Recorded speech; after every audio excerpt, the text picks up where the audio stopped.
Hello everyone, welcome back to our channel. In today's video, you are going to see how to delete Instagram account permanently. So to do that, let's head over to your Instagram application first. Once you are there, head over to your profile by tapping the profile icon on the lower right corner. And then go to the three lines on the top right. And here go to account center. And here go to personal details. In here, go to account ownership and control. Go to deactivation or deletion. Now select your Instagram account.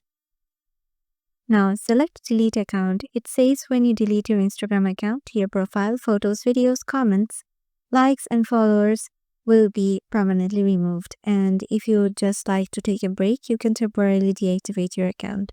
So we are going to continue, and then they will ask for a password or your Instagram password. You have to enter that, and then your account will be permanently deleted. But there is a 30 days buffer time. If you change your mind, you can also just normally log back into your Instagram account again, and the deletion process will be stopped.